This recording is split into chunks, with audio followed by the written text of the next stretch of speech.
Hello and welcome to episode 69 of Foreign Correspondence, a podcast that brings you interviews with journalists around the world. I'm Jake Spring, a foreign correspondent with 11 years' experience in Brazil and China. For this episode, I spoke to Drew Hinshaw, a foreign correspondent for the Wall Street Journal who does, well, it's actually pretty hard to sum up what he does.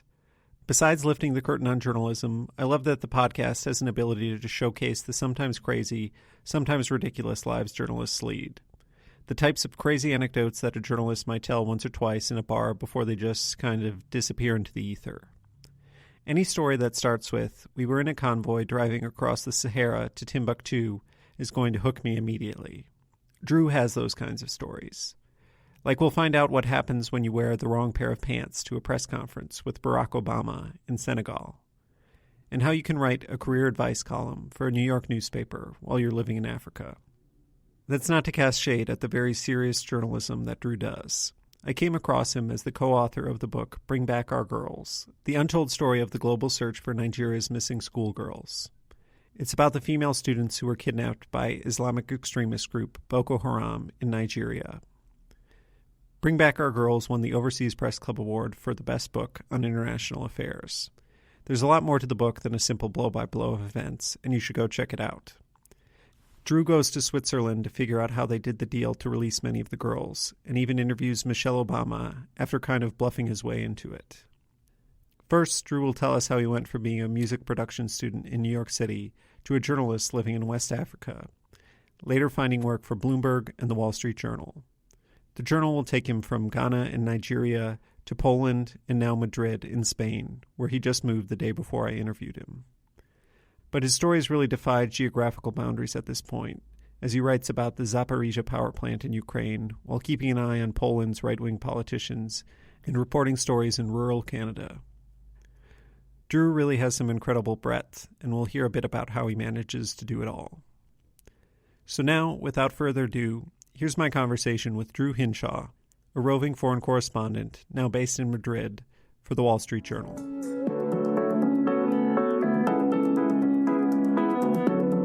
Thanks so much for coming on the podcast, Drew. Thank you. Thanks for having me. To warm up a little bit, could you just tell us a bit about where you are, both the physical space around you and geographically where you are, and a little bit about what your past week of work has been like, if you've been working? Yeah, I just moved 24 hours ago to Madrid. I was in Poland for 6 years, and before that, West Africa, Ghana and Senegal and Nigeria. I'm in a WeWork in Madrid right now. I'm fairly jet lagged. I just got in from Canada like 24 hours ago, and I've been doing a pretty outrageous amount of driving around Canada for the past week or so on a story I'm working on. Sure. And you're going to be in Madrid from now on, is that right? Or do you have more travels ahead? Well, that's what it looks like. Right now, I didn't know if I'd be in Madrid today. I contemplated flying to Vienna. I'm dealing a little bit with the Zaporizhzhia nuclear power plant, and we can't really get to the Zaporizhzhia nuclear power plant. Sure. So Vienna, the headquarters of the IAEA, the International Atomic Energy Regulator, seemed like a place where I might fly today, but at the last minute I thought, well, the main people are all at the Zaporizhzhia nuclear power plant today, so maybe it didn't make a lot of sense to fly to Vienna. So somewhat to my surprise, I woke up in something like my own bed this morning. That's good. Okay, cool. Well, and yeah, I know you've been doing a bit on Ukraine lately, more than a bit, looking at your clips, but we'll get into that later on in the podcast. A major point of the podcast is to give people, especially young journalists, an idea of how people get to where they are today. And I like to start way, way back at the beginning, which might be a bit weird, but I think it's helpful for people. No, let's do it. If you could just tell us where you were born, a little bit about what growing up was like, and if anything made you interested in journalism early on. Yeah, I'm from Atlanta. I grew up in Atlanta, in the city. And where to begin? I actually went to college from music. When I was 18, I wanted to make beats. That was my plan. And there was that's what I had done in high school. That's what I was interested. I liked rap. I liked music. And I went to college in NYU. I mean, I wanted to go to New York but NYU New York University had this new program for pop music, like pop music production, basically, the Clive Davis School of Recording Music or something. So that's what I went to school for. So I got into NYU to do that. And, I was lucky because I probably didn't have the grades or anything to get into that school, except through this like side door of this like brand new program. Lady Gaga was there actually when I was a junior. She was a freshman. It was a tiny program of like 30 people in each grade. Wow. So I didn't know her well, but like Lady Gaga was there before she was Lady Gaga. And it was like this tiny program where like we spent our classes like, 9 hours a day behind a studio console, learning how to, perfect the right reverb, or like, move your drum patterns around, or, how to use the right ribbon mic for a drum set, or how you record horns without, all that kind of stuff. And I love music. It's like, but I knew instinctively I just couldn't bear the thought of sitting in a room full of people chain smoking cigarettes and chewing gum for lunch 16 hours a day to record, like, even if you're recording the most exciting music of your life, you're sitting in a swivel chair in one room in the dark all day. And I just couldn't bear that thought. To make it in a world like that, you have to really want it. We had these like amazing professors. We had like the guy who made Salt and Pepper Push It came into guest lecture, like, who got do do do do, whole like that beat. Like I met that guy. That was amazing. I loved that. I had this professor who produced Sonic Youth. Oh wow. Like all this amazing, like we met these people. Hank Shockley, who was the guy behind Public Enemy. Like we met these like amazing producers, and well, I loved it. I love just like meeting these people. Like I'm a Goody Mob fan. I love Goody Mob from Atlanta. And I met the one of their producers, and like, I love that, but I just knew I just couldn't, you'd have to really want it to make it in that world, and I wasn't going to sit still in a studio for 16 hours a day. Sure. So I started exploring like other things to do. And I mean, did you complete that program, or were you able to? Yeah, I did actually. And because I was like the very first year, like when I was a freshman, there were no sophomores. We were like the very first year. Because of that, I got to kind of define it on my own terms, Mm-hmm. So I had this professor who's still a friend of mine, Robert Christgau, who was he's the self-anointed dean of American music criticism. He wrote for the Village Voice for decades. One of America's top music critics. From that Lester Bangs generation. And yeah, he helped me kind of start. I created like a course in music journalism, is what we called it. It was like an independent study track within this other program that was about something completely different. So I started interning at Rolling Stone. That was probably my first big thing, At the time, they like didn't know. They had like a website. They're like, we don't know what to do with our website. And like, do you want to blog on it? And I was like, sure. So like when you went to like rollingstone.com, you saw a bunch of articles written by like, I don't know, I was maybe 19 at the time. It's like that was their website. They were so focused on the magazine, right? So that was kind of how I got my start in journalism, was at Rolling Stone, randomly enough. Cool. Yeah. And I imagine, just being in New York like helped put you on that path. Absolutely. And yeah, I've heard that from many people, like the early days of magazines, like the websites were just whatever. So and nobody had any idea what to do with them. So yeah, how long were you interning there for, and where did things go from there? So I was there for like, actually it was great because I was there for 6 months, but they let me stay on. I had this job I fact-checked Matt Taibbi's columns. Oh, wow. For a while. I don't think which was great because like, Matt Taibbi's very successful and kind of fun writer, obviously, but like, there weren't always a lot of facts to check, It's like, how do you fact check? Like, he's the vampire squid guy, right? Yeah, exactly. Yeah, I remember he wrote a sentence like, Rudolph Giuliani looks like the hunchback child who grew up hiding pornographic magazines from nuns. It's like, how do you fact check that sentence? It's like, we had a red pen and a blue pen, and you're supposed to go through every single letter. And if that letter is correct, it gets blue. If the letter is wrong, it gets red.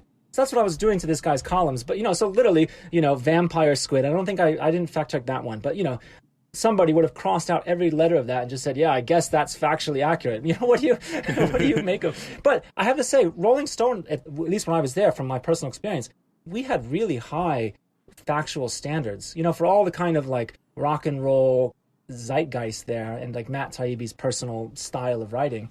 It was the facts, like, we really did check every fact in those articles. And like, if he had a quote from a politician, I would go back and find the politician talking and check every single word of the quote. I don't think it was ever wrong. I don't remember him ever like getting something egregiously wrong at all. Wow. But yeah, that's a good way to start. And obviously a way to support yourself in New York as you're getting going.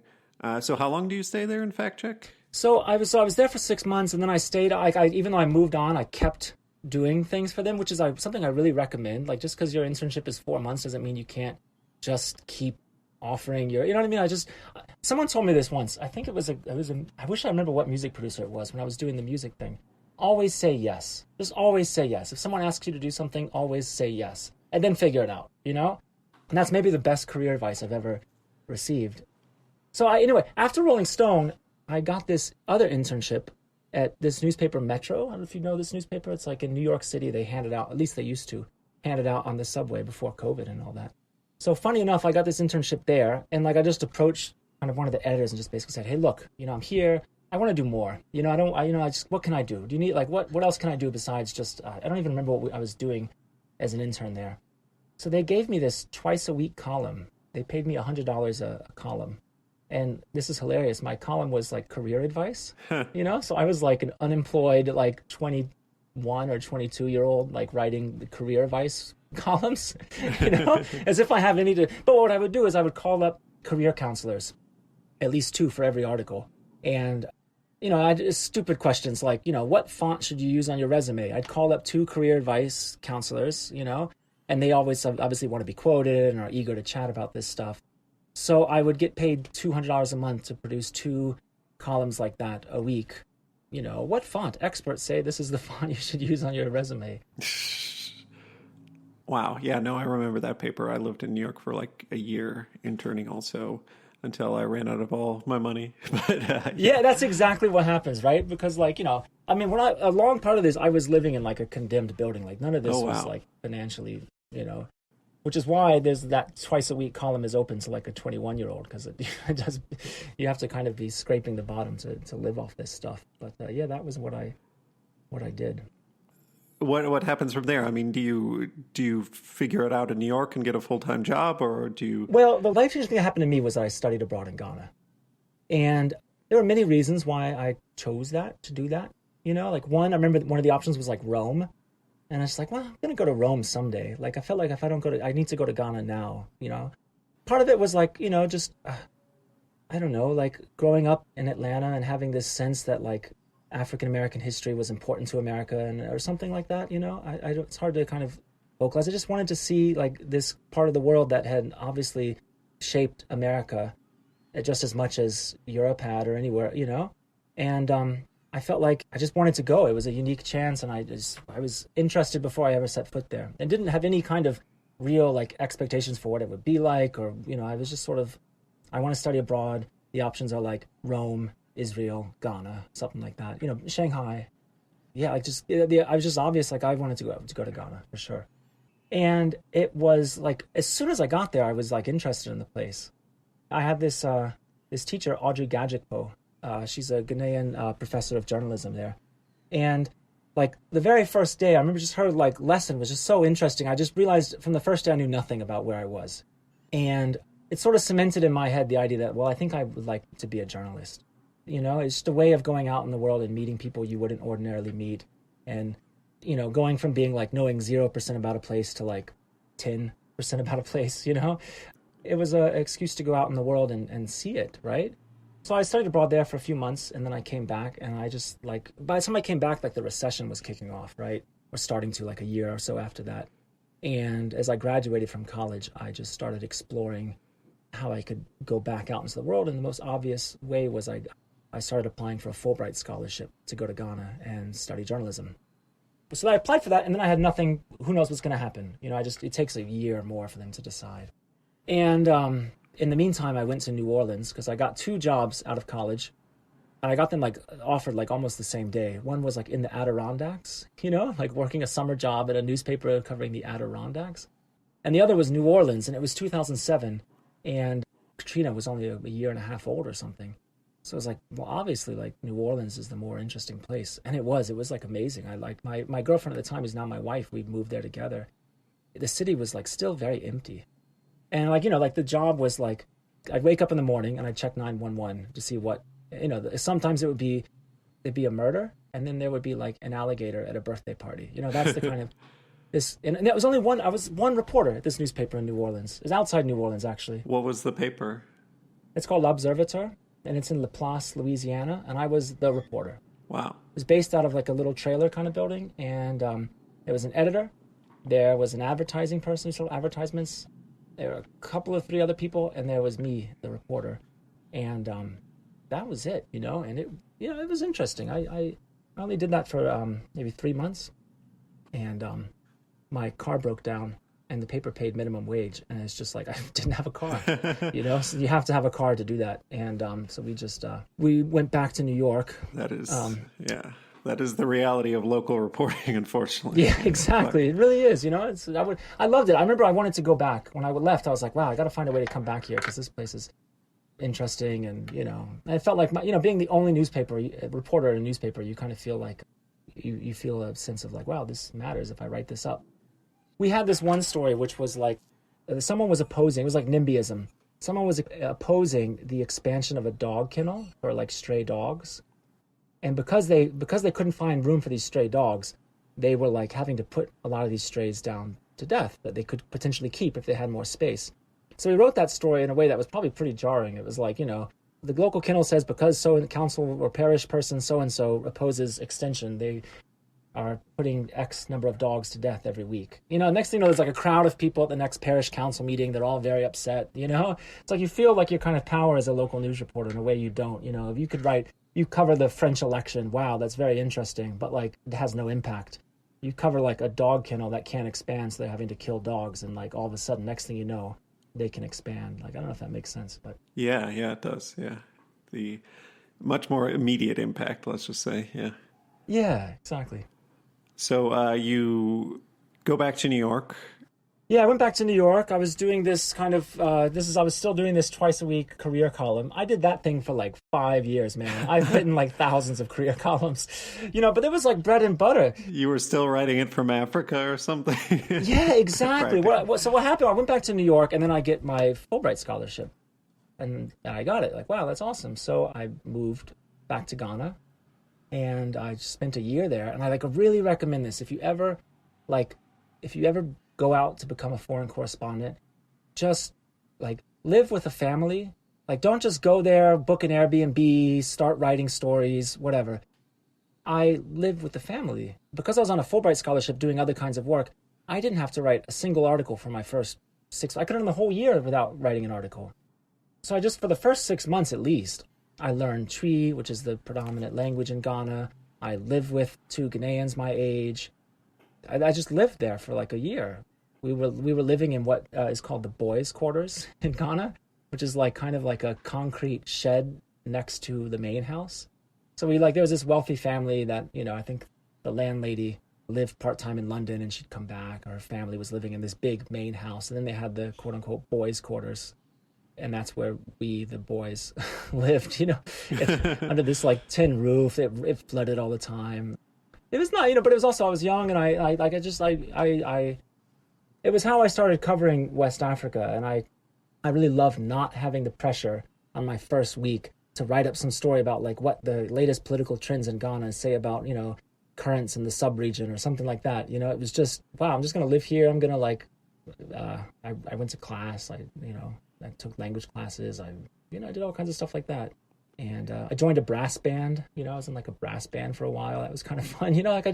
I did local stuff, I guess. And there was no pressure to sum up this country for an international audience. A country that I barely knew at that time and was only getting to put my feet down in. Yeah, that sounds like a great way to start. And yeah, I knew a fair few Fulbrights in China when I was there who, a lot of people got their start that way. It gives you a way to get to the country, which is often the hardest initial part, just like, getting exactly a base set up. It really is. So that Fulbright program is amazing. I hope they should expand it or do whatever. it's just, yeah, anyway, I'll let you continue. I don't have anything brilliant to say about the Fulbright except, great program. Thanks for the money. Right. And at the end, you can kind of do or not do your project, just write up like Exactly. a one-page report and Yeah. let them Or know you can what be like, happened. wow, I came to do this project, but actually, objectively, this is a way more interesting project. So off you go and you do that. That's super cool. Yeah, that's awesome. And I mean, it sounds like before the end of it, you are already starting to write for publications. Is that right? Yeah, that's right. Well, I was still doing my twice a week career columns, like Wow. Yeah. what's the right body posture for a job interview, that kind of stuff, and still cranking those out. So I started to write for Christian Science Monitor. I started to write, I think, Global Post was this website, no longer exists, or it is. I don't know what that's latest with them, but I started to write for them. I don't think it exists anymore, but yeah, I remember it. So my advice here, because I know like if you want to start off, my advice here is I just pitched everybody. And my pitches were probably terrible. They were probably way too focused on Ghana. Because the reality is, like, as much as interesting as I found the country, your average reader sitting in New York is not like, oh, let me open the New York Times today and read about Ghana or Peru or any one particular country. So I would pitch all these pitches and they would just say no. And I just keep pitching and I'd ping and you ping, not aggressively, like be polite, like give people a few days to say no and just, hey, I wanted to see if you got this. And, ping no more than 3 times maybe, but I would ping every few days. And invariably people feel bad about saying no. So they say, no, not this time, but then something will happen. And when something happens, they come back to you. And if you can deliver when that something happens, then, like, for example, in my case, it was Ghana had an election. So, okay, I was there. I wrote up, I hope, decent 800-word spot coverage of, like, Ghanaians went to the polls on Sunday or whatever day it was, on a, whatever election that's important for the following reason. And once they've said yes to you and you've delivered on that, like, spot news, now you really have an in where you can keep pitching and pitching and pitching. So I know that's elementary advice, but, like, pitch. If you don't get a response, politely ping. And if you get a no, just, stay in touch. Because the moment will come where, like, the news is in your country and they need you. That makes sense. Yeah, no, that makes a lot The of other sense. thing that I learned to do, and I think this is also, like, a little bit of a counterintuitive thing, because you go to another part of the world, and I'm, like, interested in this part of the world. Sometimes it helps to, like, divorce geography from the story. So, like, if you're writing about, like, illegal gold mining in Ghana, well, like, maybe just make it about illegal gold mining in general. Like, right? Like, gold prices were really high back then.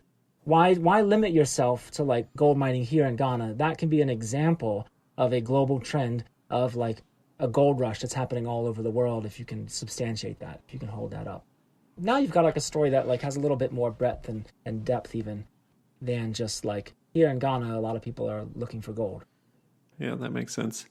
So what year was this around that you were... So this is 2008, 2009, a big example. Here's a great example. Like, so I'm just pitching all these stories. Nobody's really interested in my pitches from Ghana until the U.S. President Barack Obama makes one of his first foreign trips. I don't know if it wasn't his very first, but it was like one of his first foreign trips was to Accra. And now all of a sudden I'm like inundated. Literally everybody wants a story from me. And that's great. That's when now you're in. You're in. And, once you're in, you can kind of get a sense of like, all right, well, these people were interested in this kind of story, so let me pitch that there. These people pay a lot, so let me pitch that there. And yeah. Yeah, wow. And I imagine, even if you're getting paid $100 a story or not much, it goes a long way in Ghana. Yeah, that's true. And it goes a long way when you're young and you don't have kids, and it's like do it now if you're it's like you're not going to do it when you're 24 or 25. It's going to be really hard to do when you're 45 or something. Right. Yeah.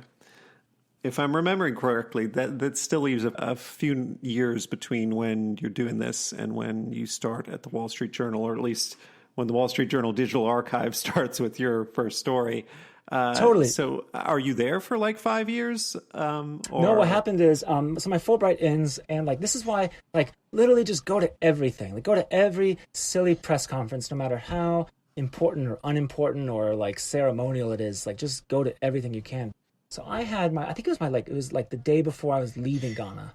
There was some kind of thing, and like, I don't even remember what it was. It was in no way newsworthy. I wasn't going to make a story out of it, but I just went.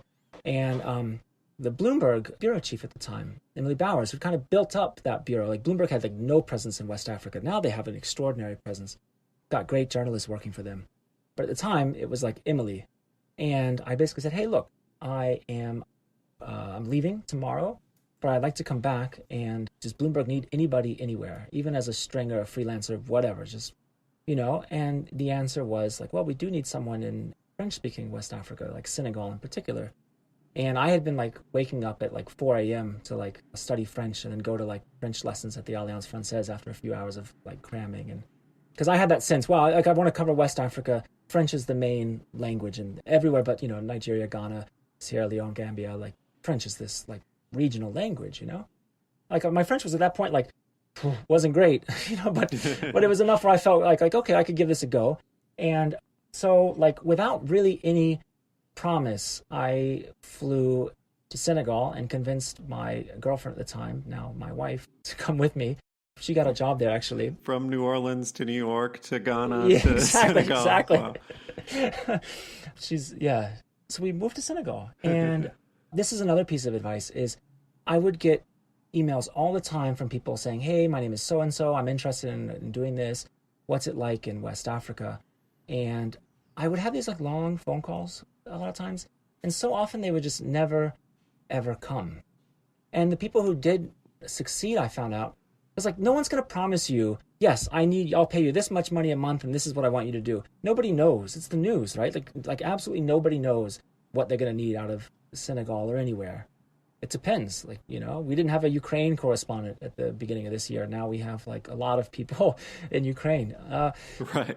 So I went to Senegal. And, Bloomberg, after I was there and I kind of filed a few stories, Bloomberg like took me on and, we got in the system and everything. And I became Bloomberg's reporter from Senegal for several years. And I would like cover like the peanut forecast because Senegal is like a really important world producer of peanuts. Huh. So I would like, I would like really try. That was like, I remember being really hyper focused on being the first reporter to get the government's forecast for how many tons of peanuts they anticipate producing.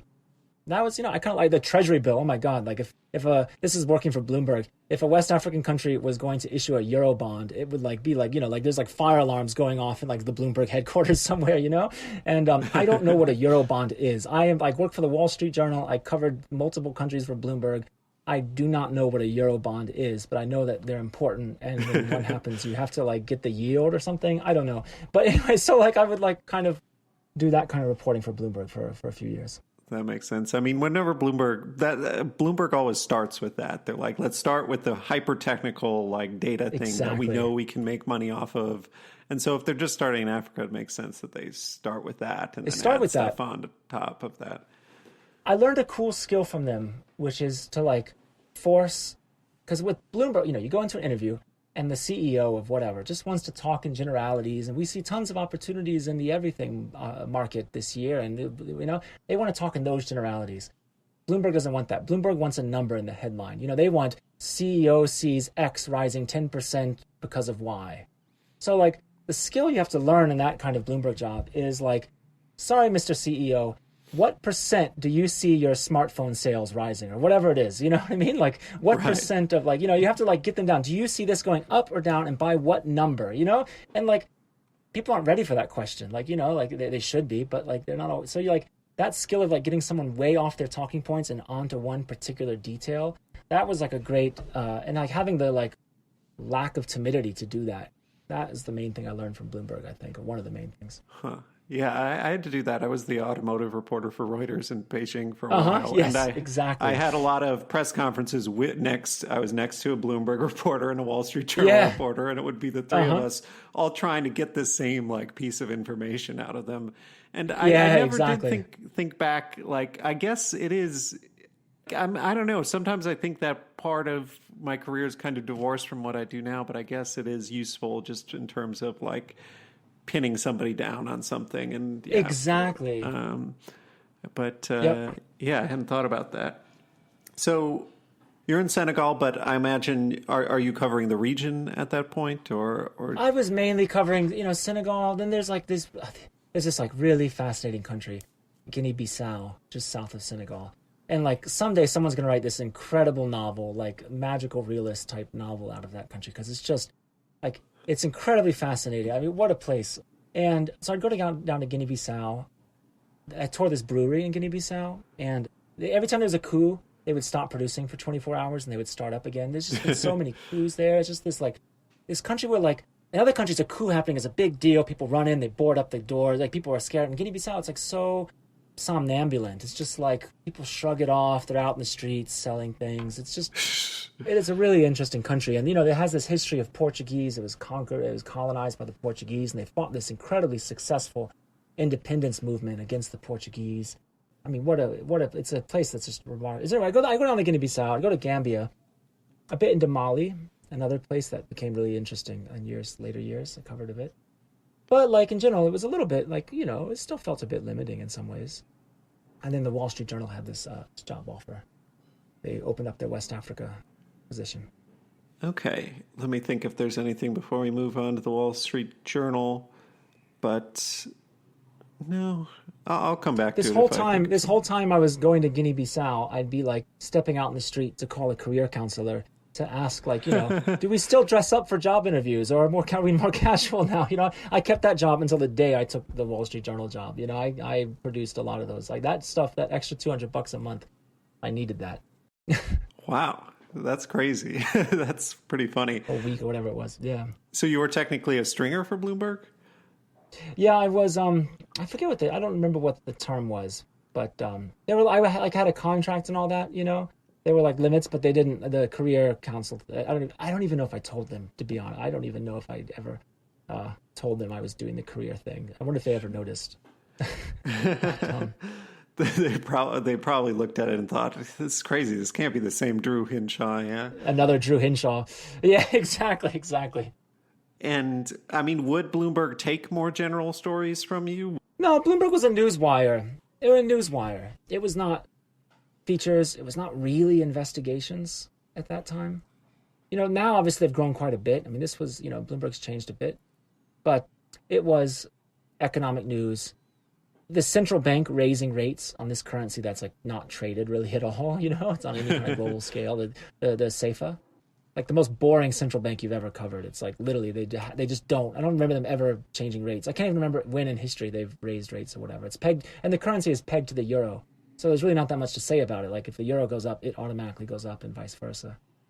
Yeah, so it was pretty staid newswire stuff, and I gave them everything I could. I read all of the Senegalese newspapers every day and sent in, because they had these things called press sums, where it's I don't know, President Abdoulaye Wade said he's going to do XYZ, local newspaper, whatever, reported.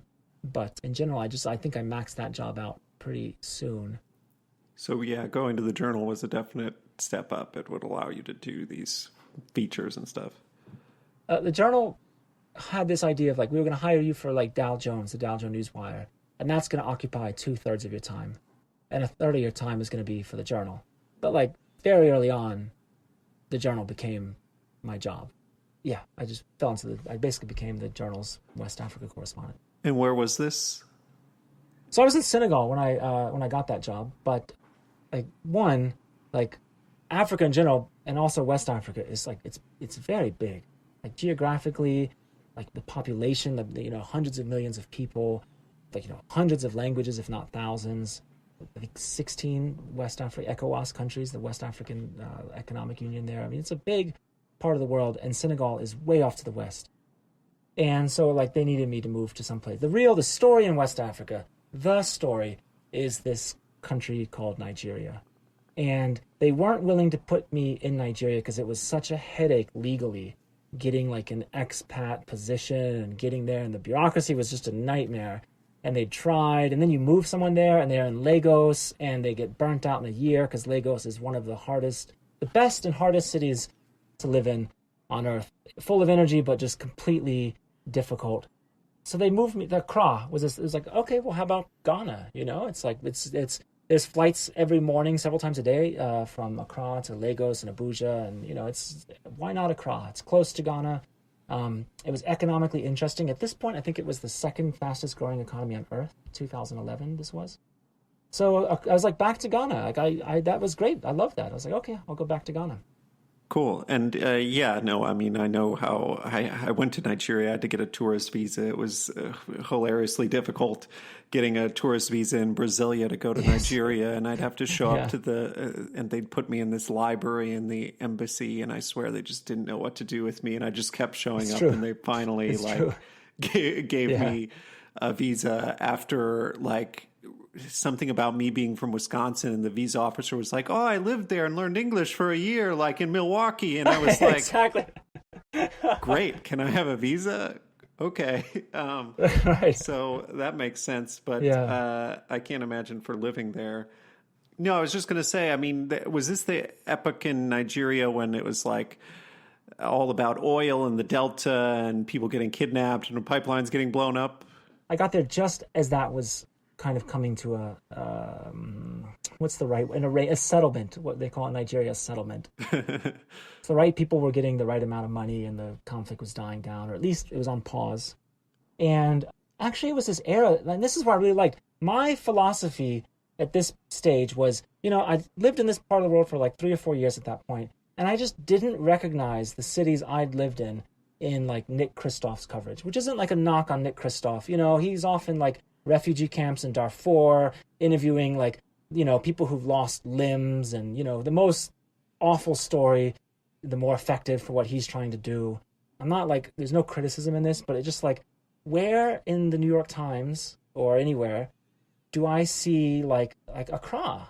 Like Accra doesn't look like any of this. Accra's like, for all its quirks, it's fun place, it's got its dynamism and its dysfunctions and everything else like any place. But like, where do I see it? I don't see it. They had a great correspondent, Lydia Polgreen, who was fantastic. She was doing stuff around that time. Some of her coverage I could see like, oh, okay, here's the West Africa. She wrote articles about like food, like it's like, okay, well here I can kind of start to see the part of the world I've known.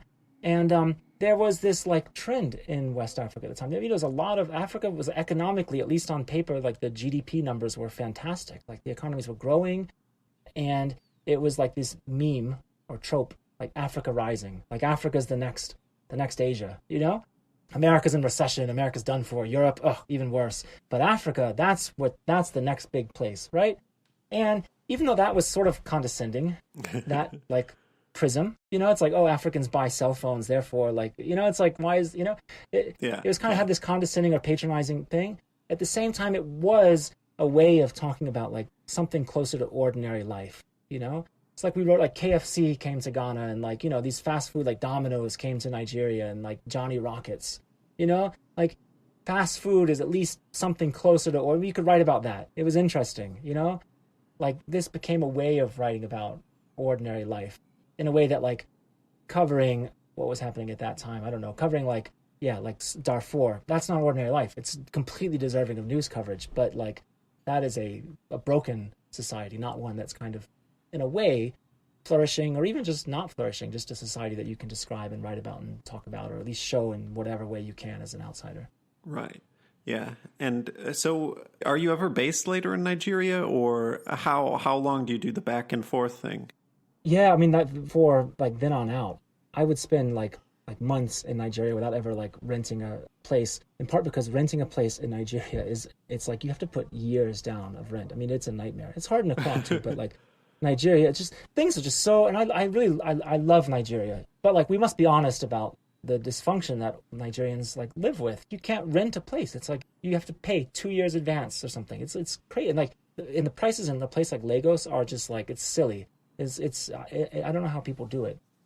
So the Journal would cover my expenses. They were like really interested in the Nigeria story. The Journal was, all of my editors, starting with the Africa bureau chief right on up, were like, Nigeria is an interesting story. Like, we don't know enough about this country. It's big. We've been ignoring it. So I had kind of carte blanche to like just go around Nigeria as much as I could, and I loved that. So my wife's a teacher. She'd go home for the summers, and I would just get on a plane and spend as much time there as possible and file as many stories as I could, and try to get a handle on the place. Sure. If I'm remembering correctly again, it seems like the Chibok Girls was in the first like handful of stories you wrote. It happened like pretty quickly after you started the job. Is that right? No, I started in 2011, and Chibok was 2014. Okay, the clips only started in 2014, so I guess they. There's a thing that doesn't go back all the way. But Okay. anyway, so what kind of happened was I had been covering this Africa Rising story in a way. And in the background of that is this Boko Haram thing that is taking place in a part of a country that many Nigerians don't really know very well or haven't been to, or it's a bit strange, doesn't make a lot of sense. And it's just getting bigger and bigger and bigger. And I would have these like Word documents. I would save my stories as like based on the number of people that had been killed. So, like Boko Haram killed 33 people in a church on Sunday. That's Boko 33 doc. Or like, Boko Haram killed 99 people, Boko 99. Sometimes it'd be like hundreds, 300 something, Boko 300 something doc. Wow. And it's just getting bigger and bigger. And like at a certain point, like, what do you say about this? Like, you're writing these stories every few days because you can't not, when like hundreds of people are killed, hundreds of innocent people are gunned down. You can't not cover that. You can't just be like, oh, sorry, we're busy writing about the economy. Right. Yeah. So, you can't not cover that. You should. You have to cover it. And at the same time, what do you say? So, so there were like weekends when like Boko Haram killed 99 people in the town of Isge. Boko Haram killed 200 people in this town of, and like, what do you say? Like, they just killed 100 people 2 days ago. Now they killed 200. Like, almost at its worst, it becomes like sports journalism. Like, you quote these like terror experts sitting in Washington, D.C. who are like, yes, they're definitely upping their capabilities.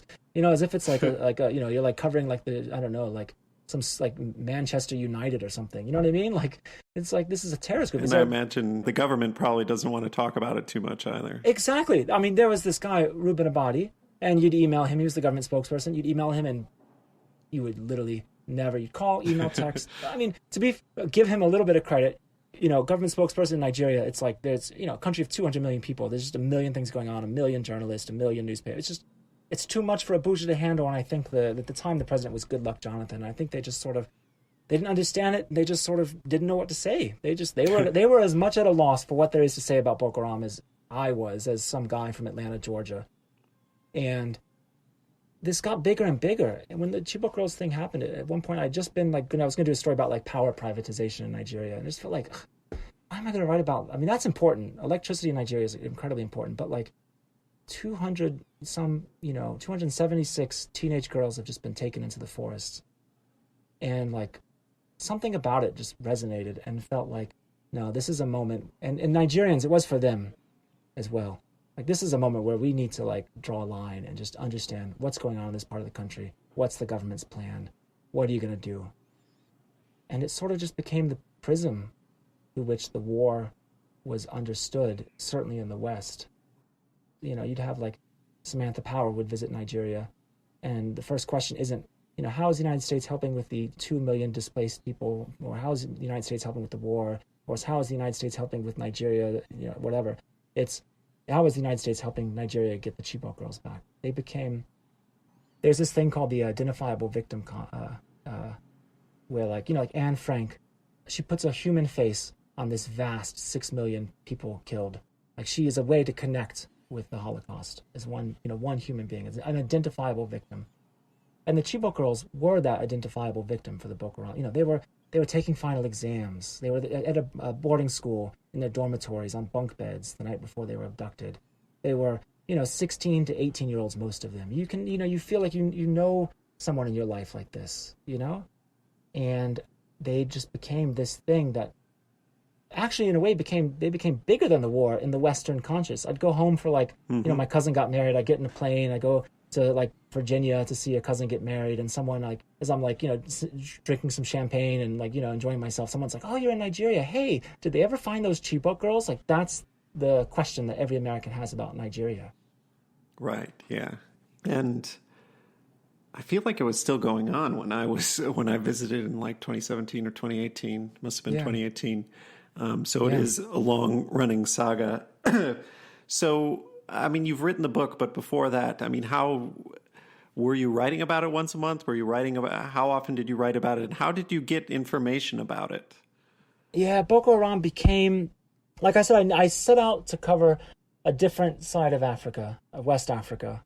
I didn't get on a plane to fly across the ocean and write about how terrible the governments are and they're not doing everything right and the wars are awful and it's so terrible. I didn't do, that wasn't what I wanted to do. I got on a plane to like, just see like what this was like and learn, and like to the extent I can, write in a way that hopefully connects readers to a place they might not otherwise read about. But Boko Haram reached a point where like we had to like it became like all encompassing, and it totally overclouded everything else happening in Nigeria. Which, by the way, the whole Africa Rising thing, once oil prices like kind of collapsed, like Nigeria and they went through this awful period of the currency weakening, and the economy was just battered, and it was just getting just barely stabilizing when COVID happened. And I mean, just at some point, like Boko Haram just became all encompassing. And shortly after the Chibok girls, I started covering Ebola. That became a big story in Liberia. So I was flying to Liberia quite a bit. And there's some part of it that was the saddest part of it. One thing I really loved about that region is just the way people improvised. You know, like there wasn't a plan. Like people made it up as they went along, and it kind of worked. Everything was human. Like what you were saying about getting a visa in the Nigerian embassy, and it happens because the guy has been to Wisconsin, you know? Right. Yeah. That's how things get done. You know, it's like, it's a challenge. It's also a little bit more human, maybe. It's unexpected. It's like, I don't know. That's something I love about West Africa, is this ability to kind of like the dynamism of the place. But the flip side of that is the dysfunction. This kind of like anyhow way of doing things is how like Nigerians talk about it. Exposed the problems of that. I maybe romanticized it in my early years. Like, look, stuff just gets done. It works out. It's fine. You know, it's not like it became glaringly obvious that like there's this underbelly of that. And Ebola really was that, because when people get sick, they figured out, they fix it. They do, you know, there's not Liberia didn't have an ambulance system. That's what they needed. All this other stuff that poured into Ebola. I mean, when I was covering Ebola, the hotels were full of like data analysts on their laptops trying to chart like who cares about that? Just get some ambulances up and going. That was the problem. When someone gets sick, you need to call an ambulance, and the ambulance needs to be wearing PPE, like protective, you know, equipment, and they need to take that patient and isolate them. That's the whole thing with Ebola, isolating patients, you know? But because this country doesn't have that, and they have this sort of, you just figure it out, call a taxi, drive to the hospital, work it out with the staff method of doing things, people were just loading up Ebola patients into taxis, friends' cars, whatever, and back of motor scooters. And that's how the disease was spreading. And, you know, I was literally going from like Liberia to then fly to IDP camps in northeast Nigeria to like cover things that are happening in Boko Haram, you know, like the Nigerian military like fired rockets into a refugee camp. And then I'd fly back and cover Ebola. And all of a sudden, like this side of things just became, it was what my work had become, you know, to cover failures, state failures. And by 2015-16, I was sort of worn down by that, and I was ready to go. I just felt like, look, this is not, you know, I would call, especially during Ebola. I mean, I'd call someone back, and like another voice would pick the phone up, and it'd be like, oh, you know, she died. You know, and it's just like, it was getting really, really heartbreaking, really heartbreaking. And you become jaded and a little bit cynical, and I never wanted to be that. I never wanted to be like kind of inured to the loss of life and that kind of thing. And so it was time to go. Now in 2016, it was time to go. So I raised my hand at the paper to leave. And so, yeah, let's catch up to tell me where things go from there to present. And then after that, we'll talk about the book. Sure. So 2016, you put your hand up to leave. Where do you go? So they had an offer in Poland. And I thought, well, that's interesting. At the time, it was, you know, you got a sense that something strange is happening here. There's this new, like, populism thing, you know? Brexit had not happened yet, but, like, you got a sense that there were these tensions within the EU that, well, now they seem really quaint with the war in Ukraine. You know, like, oh, goodness, the Polish Constitutional Court might not be, you know, it's like suddenly that seems very small when, like, you know, the Russian military is invading a country. But at the time, it felt like, you know, the world, history had ended, right? Wherever the Fukuyama formulation was. And I felt like, no, maybe there's something interesting here in Poland. It's totally new for me. It'd be a totally new set of challenges. It would throw me off my game a little bit. And I'd like to do that job. So I moved to Poland, which is quite a change. Yeah, wow. But yeah, I mean, I can see how after doing all the stuff you'd been doing in Africa, like doing something a little bit more subtle in Poland, right, might be just what the doctor ordered. So that makes sense. So yeah, how do you figure that out? Like I know nothing about Poland. I don't know any Polish. I wouldn't know how to start. How do you figure it out? Yeah, I mean, it was a big change, and I enjoyed that change. It took a while to kind of figure out where the bar is for news there. There's only so many stories you can write about the Polish Constitutional Court. And when you swing at that, you really have to hit it well. I became a bit frustrated with how everything that happened in Poland and Hungary was somehow really about America. And is this where we're going to be next? Are we going to be the next Hungary? Are we going to be the next Poland? And I don't begrudge people for making that connection. But nobody has covered Hungary to my satisfaction. Very few people. Maybe Szabolcs Pányi, this Hungarian journalist who's amazing. Nobody has, because they always make it about America. I'm sorry, Hungary is a country of 10 million people that speaks a very particular language that has its own ideas. It's a very pro-China government. Its anti-migration policies are actually not any different from those Angela Merkel pursued, not particularly different.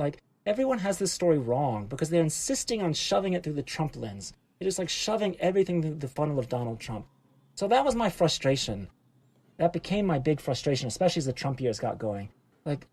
Orban is not like Trump. He's not. It's just a different guy. And it's the Republican Party's admiration for Orban, and that there's a particular wing. It's very surface level. They don't want to mimic his pro-China policies. Orban doesn't buy a lot of American gas. He spent a lot of time not buying that. And that's, I'm kind of rambling here, but that was the frustration I felt. Not so much at the Journal. I think the Journal kind of wisely took the view of we'll just cover it to the extent it needs to be covered. We're not going to make more out of this or less out of this than it needs to be. But every week I wake up to another American, either kind of center-left American working for a mainstream established newspaper or magazine, or some kind of conservative to nationalist American, jet setting into Hungary to see exactly what they came to see. I'm a Trump voting American. I came to Budapest and I didn't see any gulags. Therefore, Orban is great. Or I went to Hungary and everybody's whispering. They're afraid. It's a new climate of repression. And just nobody wanted to see Hungary on its own terms. And I guess that's naive of me to think anybody ever would take a country of 10 million people on its own terms. It was in a way kind of like when I first got to Ghana, trying to pitch stories about Ghana. People don't want to read about Ghana or Hungary. They want to read about themselves. And that's what I found not frustrating within the Journal, because I think the Journal took the right kind of, at least, the news side of the Journal took the right approach. But I found that very frustrating, having to write about a country that was written about by kind of random people jetting in every week and getting the story, in my view, wrong. So how long do you do that for? Until last week, really. But so I was doing that story from 2015-16 is when I started that. 2016, all of 2016 pretty much, or at least maybe half of 2016, most of 2017, I'm doing that. And getting my feet planted, kind of learning how much I don't know, in a good way. It was kind of a good time. The news was not that through the roof. It was a good time to be learning the ropes in Europe. And then the Chibok girls get released in May 2000. Not all, about 103 Chibok hostages are released between October and May 2017. And the news is kind of in the back of my head. And, I saw there was something that didn't make sense in the coverage of it. The Swiss government was involved. And I'm kind of what the heck is the Swiss government doing in Bordeaux State, And then me and my colleague Joe Parkinson on the Africa bureau chief, who I was helping, kind of him get his feet in Nigeria. We both really loved the country. I was always happy to go there if he needed something there. We had this interview with a cabinet minister. And the question was hey, Boko Haram's they've put up a lot of bombs lately. They've really been on tear. They've been doing a lot of attacks lately. What's that all about? And he says, well, because we gave them millions of euros for the Chibok girls. And a light bulb went off in my head, because the word in that sentence that struck out to me was euros. Because for years I'd written about Boko Haram without ever really understanding what they want. I understood it, but I'd read it, I'd heard it, but I didn't understand it, And then all of a sudden, wow, why would they want euros instead of dollars or yen or pounds or whatever? Suddenly that was at least a place to start.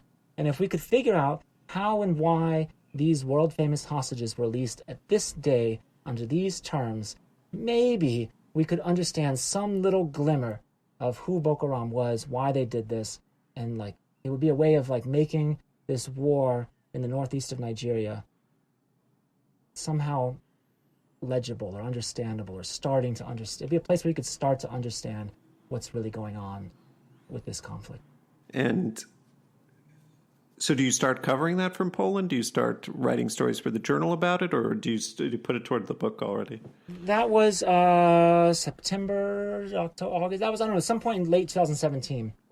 And we kind of pitched it up, and I just sort of said, like, look, like, our original plan was to do like a 2,000-word piece, which, like, I didn't really feel comfortable with, which was like, we were just batting about amongst ourselves, like, well, should we do this like 2,000-word piece where we say like Boko Haram's on a tear because, you know, they got this ransom from the Chibok girls? And I was like, you know, I don't really know if I feel like comfortable with that. We just have like kind of one person speculating on that. We don't really, it's hard. How do you firm up that that's why they're on this like upsurge of attacks? Like, let's think about, but I was like, you know, but the story of how these young women were freed, like, feels to me like incredibly important, because everyone on earth, from the Pope to Michelle Obama, had tweeted, you know, bring back our girls, this hashtag to free these students.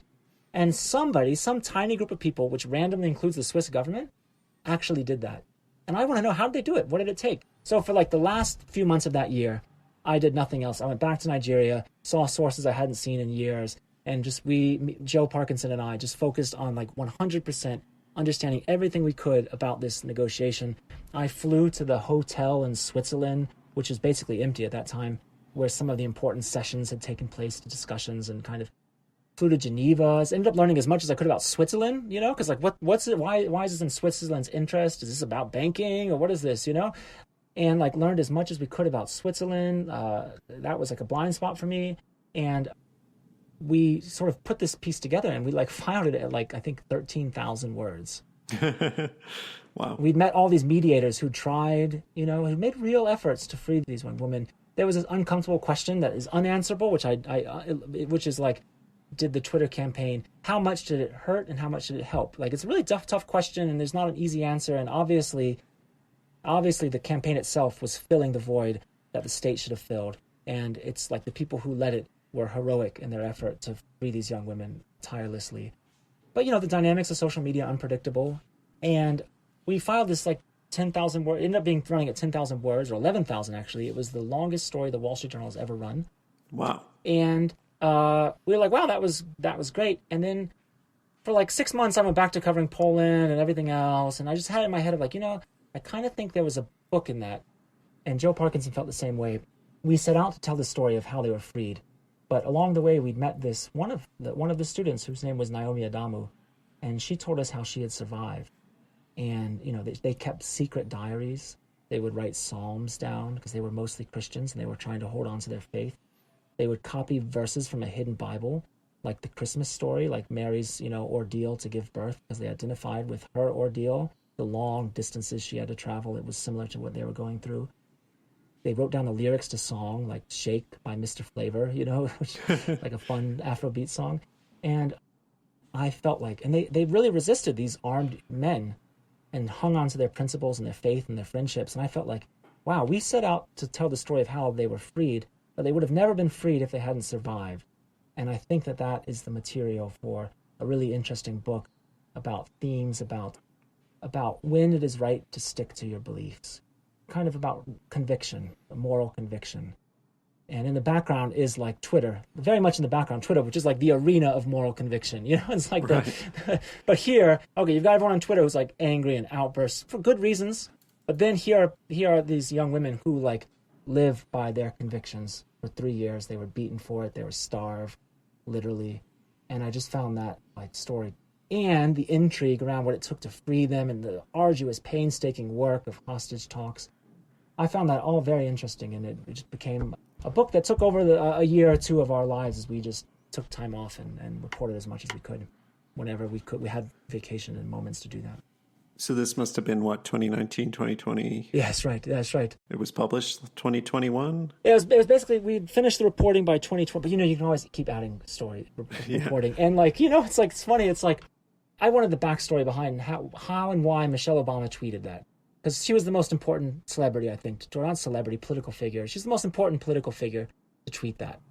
So I just emailed her, you know, her people, and had to kind of like pretend I was already in Washington, D.C. without fibbing, just like not mention that, like, oh, by the way, I'm in Poland right now, you know, just like, hey, if you have time in Washington, D.C., I'd be around to see you. And sure enough, you know, the right people were available. And I like literally got on the plane like hours later flew, 9 hours, whatever it is, got off the plane, did the interviews. Like we had to kind of squeeze in this reporting in really odd moments that was like a weekend right there, for one interview. We had all these questions. It became a window for us about how drones work. Because, America's contribution was to send a bunch of drones. So we had to learn about like the CIA, like what actually it is and how drones work and, all that stuff. Yeah, it's interesting. Yeah, that's crazy.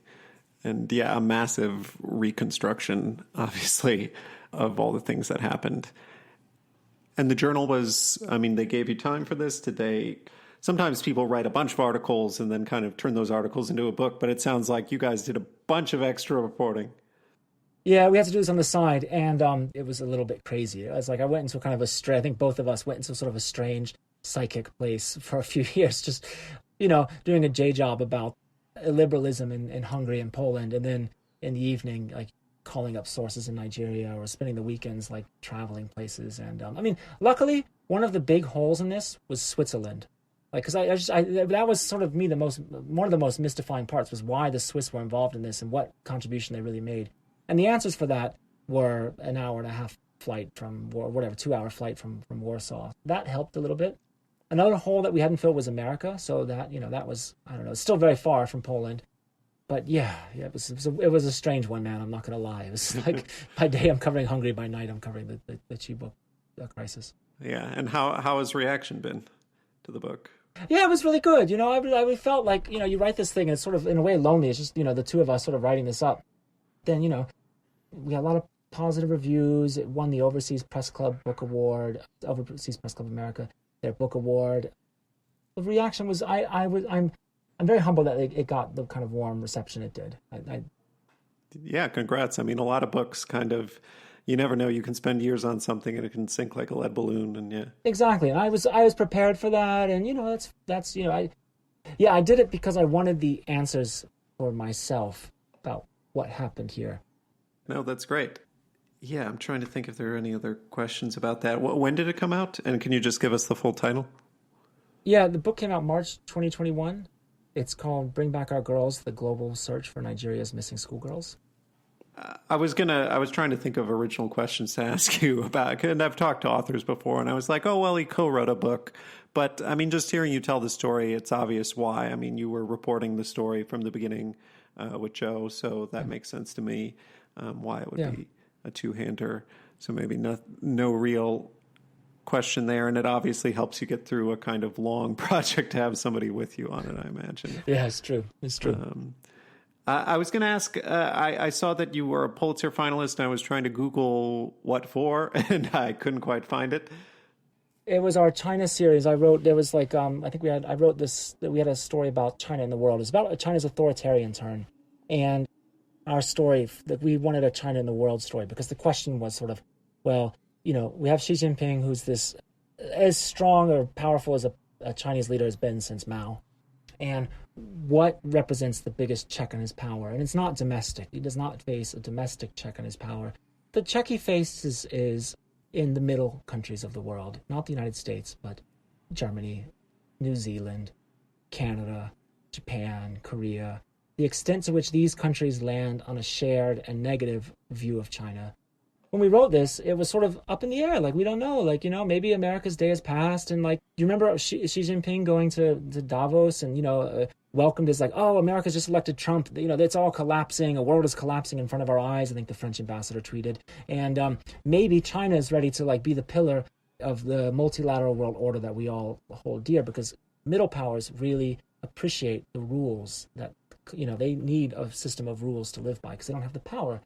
So, it was about the pushback on that. And we had kind of like this moment when like Xi Jinping came to Paris and he was on a boat with Angela Merkel, and, Macron and Merkel clearly didn't see China in the same way. She was always sort of very fatalistic that, China's on the rise, nothing we can do but sort of like bend ourselves to like what they need, and our future is there. And yeah, it was about these kind of like intense debates happening mainly in Europe about China. Yeah, that makes sense.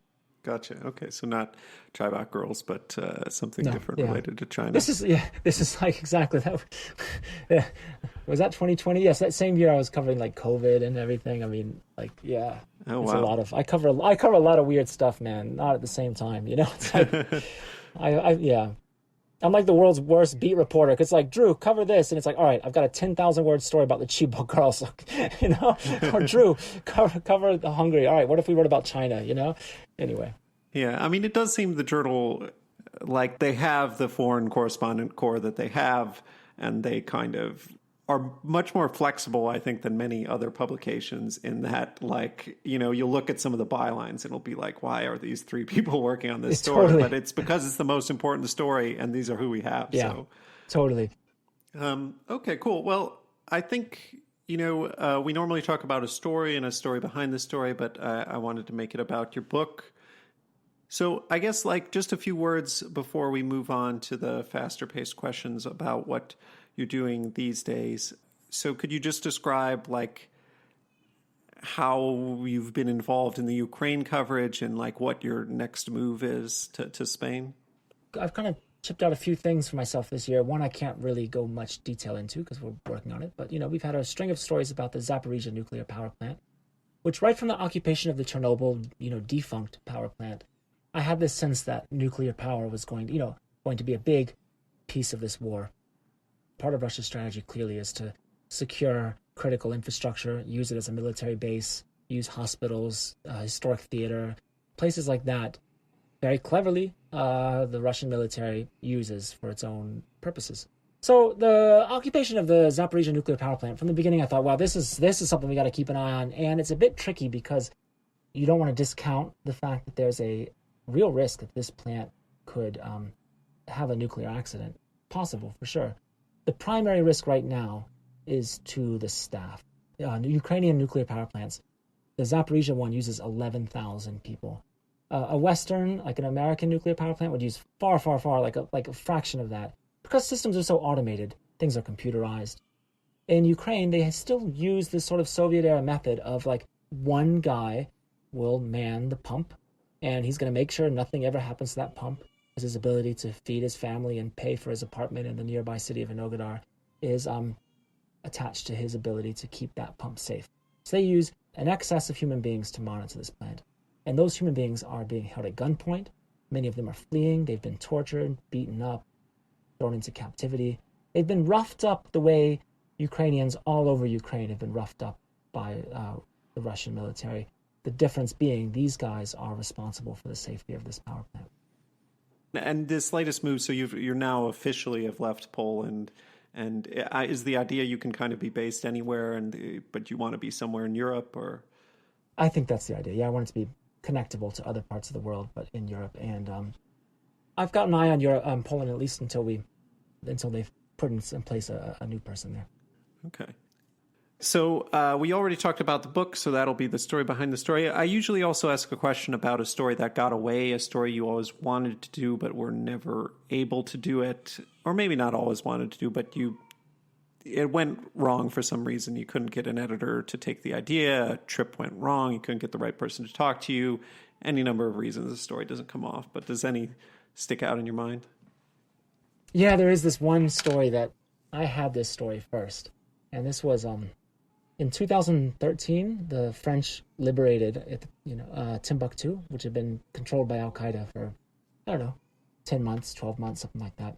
And I got in a convoy to go to Timbuktu across the desert for 2 days with Lydia Polgreen of the New York Times and Rukmini Kalamaki, who was with AP at the time, who is like really, we're friends now, but even before we were friends, I would say she is just a fantastic journalist, like incredibly ambitious, and like she just cleaned my clock every time we covered the same story.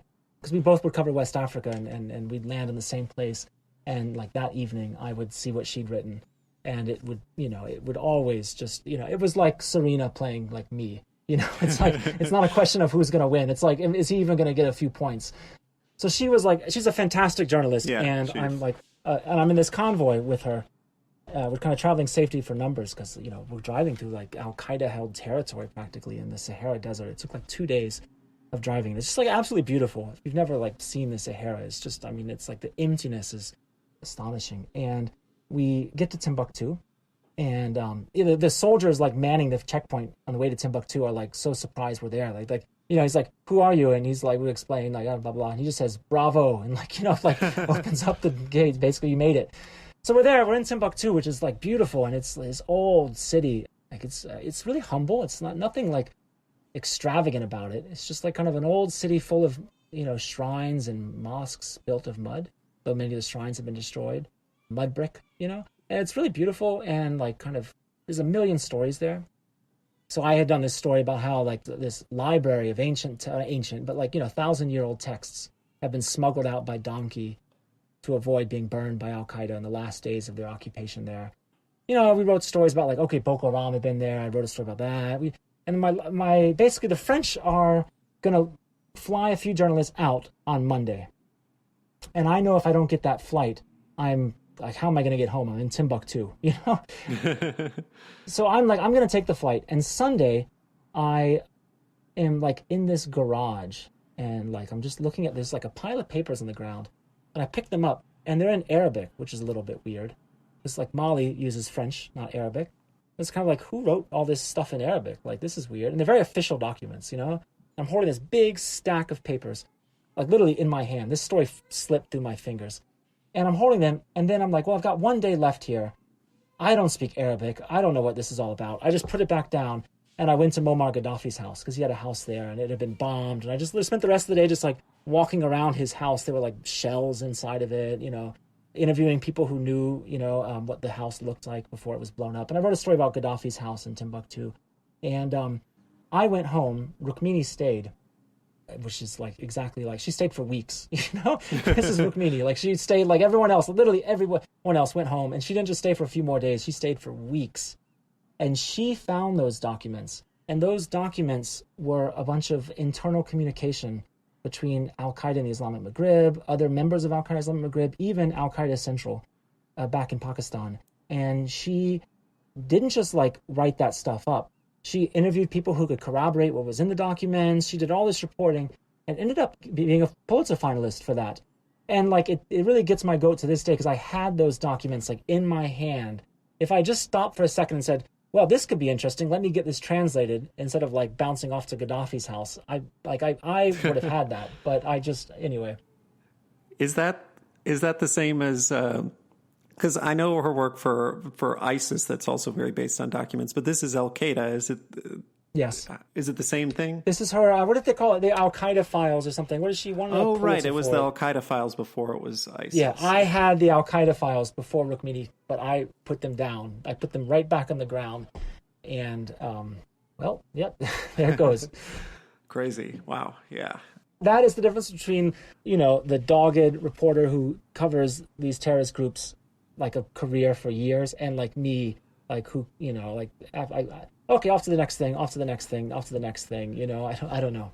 I could see, I would probably do the same thing a lot of people would if you don't speak Arabic. Like it was in Arabic. I don't speak Arabic, she doesn't either, but she like put them into trash bags, and like however she flew home with like trash bags full of documents that she got each one translated. Yeah, that's wild. Yeah, so kudos to her. Yeah, wow. Near miss. That's a good story. Next up is what I call the lightning round. It's faster paced questions. Do you feel ready for that? Sure. Go ahead. First question. What's the best journalistic article, piece? It can be in whatever medium, video, audio, article, text, that you've consumed recently. Did you see that Steve Rosenberg interview with Lukashenko where it was this maybe a while ago, where he's like pushing him? I don't do TV, right? I'm like a print journalist. I'm mystified by this skill where he's basically telling Lukashenko, you lost the election, dude. It's like he says it much more eloquently than that. And Lukashenko like blows his top. And you can see in that moment, it kind of reminds me of the Gayle King interview with R. Kelly, where like a carefully phrased question prompts your subject to show who he really is. And like there on live television is Lukashenko, like, with his finger wagging in this BBC journalist's face. That was incredible. I've watched that clip like 8 times because, Poland, it borders Belarus. I'd like walk out of the house on a random morning and I see Belarusians protesting through the streets. We want freedom. What an interesting problem for Europe. Belarus, like in a way, Lukashenko has, because he's kept that country under like quasi-Stalinist rule for a quarter century, has allowed the EU to avoid the very question it's facing in Ukraine, which is like, how much do you want to integrate this country in the West versus how much do you want to let it be a buffer state for Russia? Yeah, I had heard about that clip. I need to watch it myself from another journalist. It's like the Gayle, it immediately recalls the Gayle King one where R. Kelly gets up and is screaming. It's that kind of thing, you know? And they both just keep their complete cool as they're doing it. Yeah, wow. And then I ask, only if you have one, is there any publication, something vaguely journalistic in nature that you read or listen to or watch just for fun that you find enjoyable? Like my idea of a good book is like a story that really happened and the author is nowhere in it, you know? Like, I'm trying to think of a good example of that. I read this book, Hidden Valley Road, last summer, which was amazing. It was about this family where I think out of 11 kids, like 8 became schizophrenic. Whoa. And it's like this medical mystery of like, is it genetic? Is it environmental? Is it like the mom's fault? Was she such a bad mother that she caused this? Which of course ends up not being the case. And it's like the mystery of schizophrenia told to this family, which themselves have these interesting secrets in their lives, and they were baby boomers, and they had the perfect suburban home that maybe wasn't perfect after all. And like that's my ideal book, like a nonfiction story told eloquently that really happened. Another one on that same front that I love is love is a strange word to use for this book, but people really slept in this book, I think. Columbine by David Cullen.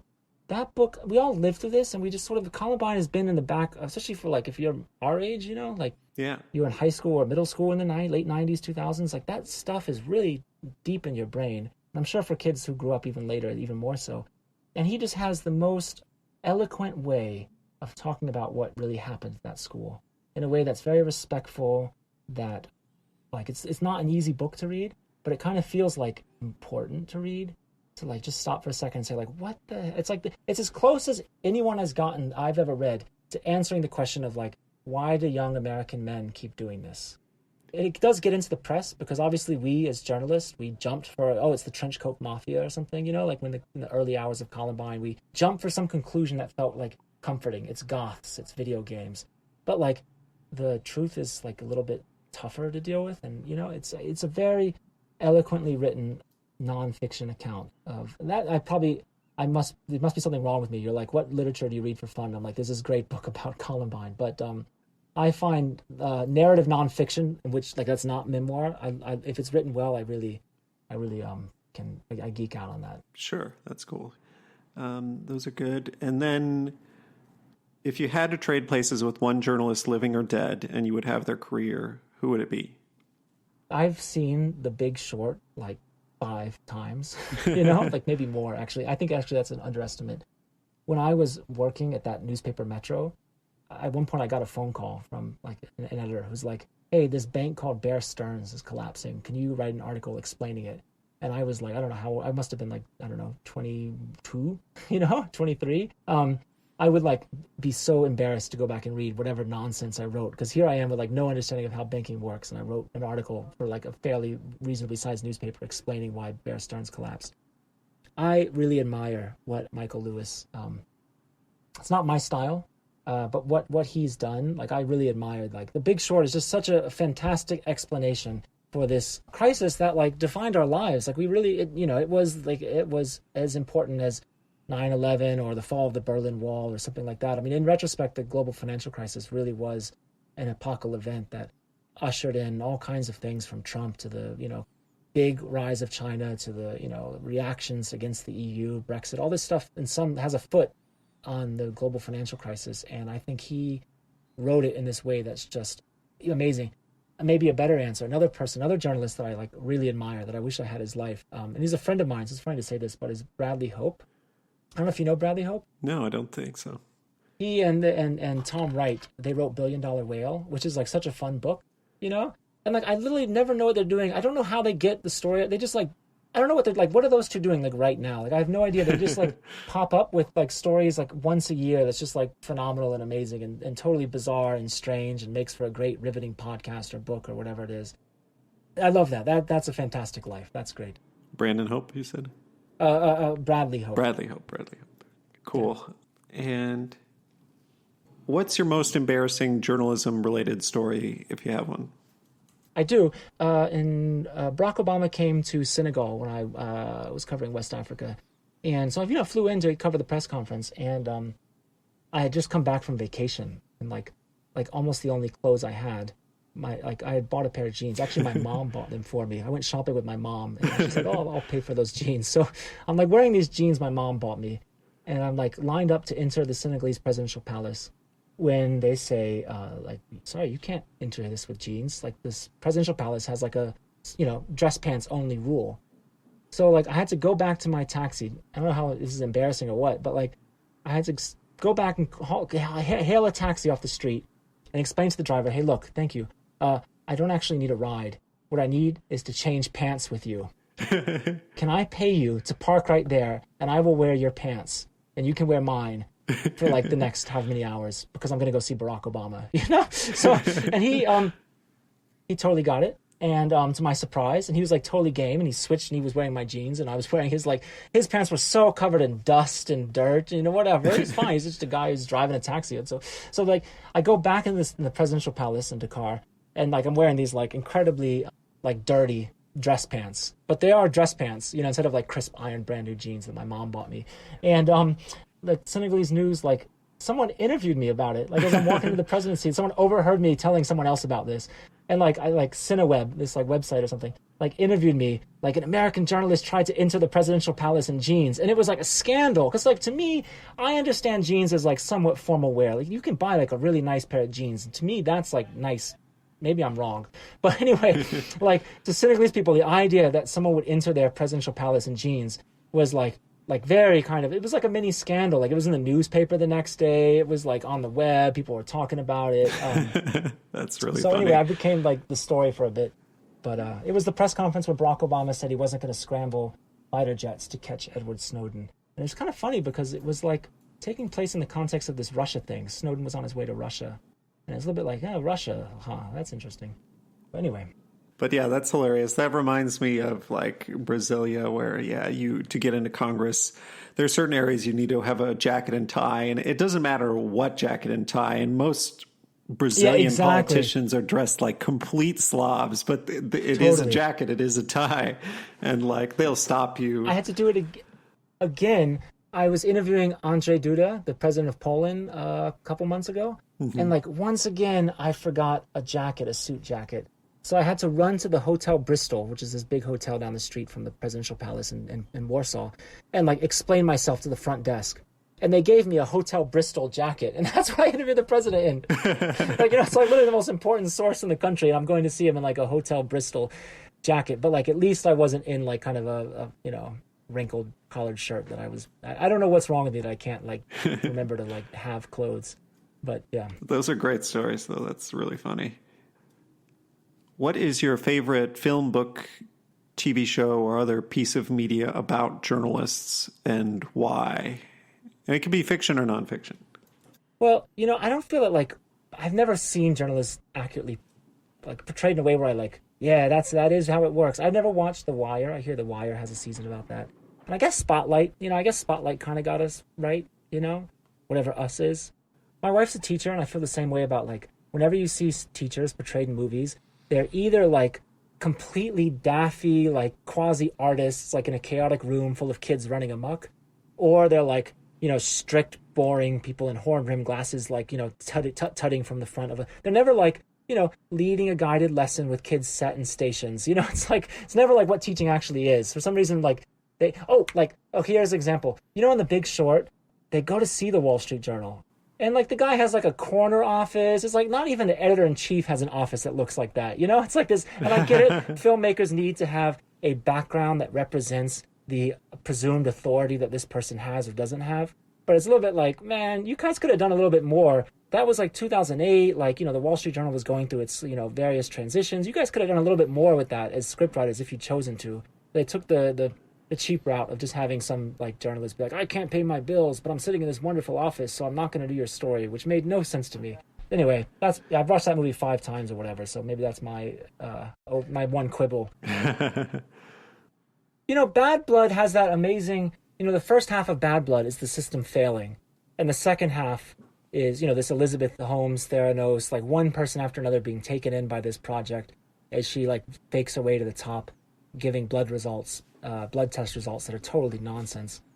And halfway through, in comes John Carew, the author of the book. He obviously writes about himself, but he really does a great job of, obviously it's his own reporting he's describing, but making reporting dramatic and showing how it's done without like being boring, but like not amping up the tension around reporting either. I thought the second half of Bad Blood, where John Carew himself becomes a character as he tries to unravel what this billionaire Elizabeth Holmes is really selling, that's a great representation of what it's like at the Wall Street Journal, I think. Okay, that's a good answer. Okay, and then the final question is, qualifications aside, if you couldn't be a journalist, what job would you do? And qualifications aside, so disregard how much schooling or ability or whatever it would take, what would you do? Sometimes when I get really, like, when this job is just too much, like, because I cover, like, just, like, I'll be, like, dealing with the Zaporizhzhia power plant, and, like, you know, I'm still getting texts about, like, I don't know, who knows what, like, these other projects I'm doing. I take on way too many projects, you know, and they never have very much to do with each other. I'm covering Hungary and Nigeria and all this stuff at once. My dream is, like, I just think, what if I just quit and opened a pizza restaurant that just served, like pepperonis, olives, I don't know, like onions. That's what we got. Like, you know, it's just like, there you go. Like, just keep it simple. Like, come in. You want it medium or large? That's what I can do. You know, just like a pizza restaurant where I just like literally just put pizza in the oven. Not to say like pizza making is like a real craft, you know, but like you don't have to deal with like, I don't know, the like spokesperson for a Central European government calling you upset about your latest article while also like some hostage crisis is playing out somewhere and you're supposed to be covering it or whatever, you know. It's like you have the peace of mind. My job today is to put the right toppings on the right pie and not have to manage sources and, you know, all that stuff. Yeah, no, that makes sense. And pizza's delicious, so yeah, it's, who doesn't? You like it, you know. It's yeah. Anyway. Okay, great. Well, that's the last question. So I'll just wrap up by saying thanks so much for coming on the podcast, Drew. Yeah, thank you too. Great to chat with you. Thanks, Jake. That's our show. Thanks for listening to my conversation with Drew Hinshaw, a foreign correspondent for the Wall Street Journal. I'll post links to some of the things Drew talked about in the podcast description and also on our show page, foreignpod.podbean.com. If you like this episode of Foreign Correspondence, please subscribe to the show in Apple Podcasts, Stitcher, Spotify, YouTube, or wherever you get your podcasts, and give it a rating. Beyond that, it would be a huge help if you also write a review saying what you think about the show. It helps get the podcast more attention. Follow or tweet at me on Twitter at @foreignpod. On Facebook, our page is facebook.com/foreignpod. Above all, if you know someone who might like the podcast, please recommend it to them. The show is produced and edited by me. Our music is a track called Love Chances by Mackay Beats. There's more information on that in the podcast description and on our show page. Please look for the next episode when it will hopefully be posted on Sunday, November 6th. Until then, I'm Jake Spring, and this is Foreign Correspondence.